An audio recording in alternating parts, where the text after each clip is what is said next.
အတိတ်ဘဝတုန်းကကမ္မထာလို့အထုတ်တယ်အထုတ်ဖူးတဲ့ပုဂ္ဂိုလ်မှာအကျိုးအာနိသင်၅မျိုးရှိတယ်တဲ့မြတ်စွာဘုရားဟောတာအကျိုး၅မျိုးရှိတယ်တဲ့ကမ္မထာလို့အထုတ်မယ်ဆိုရင်ရှေးကအထုတ်ခဲ့ဖူးတဲ့ပုဂ္ဂိုလ်တွေမှာအကျိုး၅မျိုးရနိုင်တယ်အဲ့ဒီအကျိုး၅မျိုးကဘာတုံးဆိုလို့ရှိရင်အတိတ်ဘဝကကမ္မထာလို့အထုတ်ခဲ့တဲ့ပုဂ္ဂိုလ်ဟာတဲ့ဒိဋ္ဌိဝဓမ္မေပฏิကိစ္ဆေဝအညာအာရဒေတိဒိဋ္ဌိဝဓမ္မေဆိုတာအခုလက်ရှိဘဝပฏิကိစ္ဆေဝဒီလက်ရှိဘဝတောင်နောက်ကျတဲ့ချိန်မဟုတ်ဘူးစောစောစီးစီးကိုပဲအညာအာရဒေတိအရတ္တဖို့အောင်မြင်ပေါရောက်နိုင်တယ်လို့ဆိုလိုတယ်အညာဆိုတာအရတ္တဖို့ပြောတာ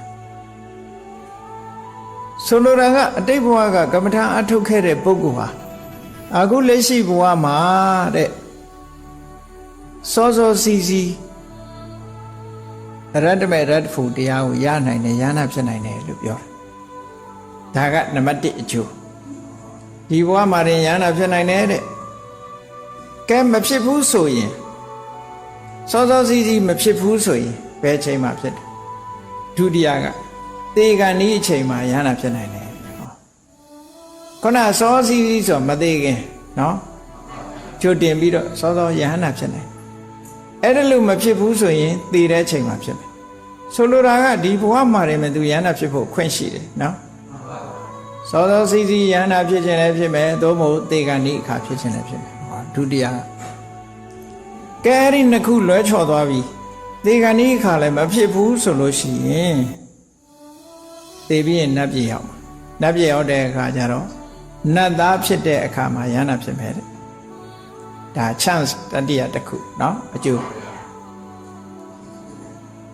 ကဲနတ်သားဖြစ်ပြီးတော့ရဟနာဖြစ်နိုင်တယ်ဆိုတော့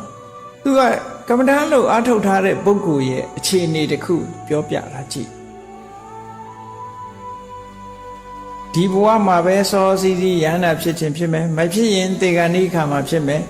မဖြစ်ရင်နောက်ဘဝနတ်သားဖြစ်ပြီးတော့ရဟနာဖြစ်မယ်ဟောဒါသေချာပေါက်ပြောထားတာ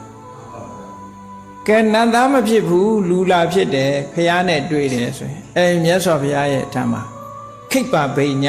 လင်းလင်းမြန်မြန်တရားသူတရားမြတ်ရတဲ့ပုဂ္ဂိုလ်မျိုးဖြစ်နိုင်တယ်ဟောဒါ၄နံပါတ်နတ်သားဖြစ်တာမဟုတ်ဘူးလူဘဝမှာဖះနဲ့တွေ့တယ်ဘာကြီးကဓာရုစီရိယတို့လို့ပေါ့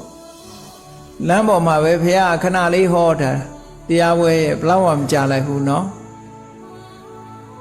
ဘာကြီးကငါပြောတဲ့အတိုင်းမှတ်เนาะဒိဋ္ဌိဒိဋ္ဌမတ္တမြင်တာထားရှိဆက်မစင်းစားနဲ့အဲ့လိုကျင့်လိုက်မယ်ဆိုလို့ရှိရင်နော်ဒုက္ခနောက်ဆုံးမှာအဆုံးသတ်သွားမယ်လို့ဟောလိုက်တာကျင့်လေးတင်ဟောတာဒိဋ္ဌိဒိဋ္ဌမတ္တတရားကိုဟောလိုက်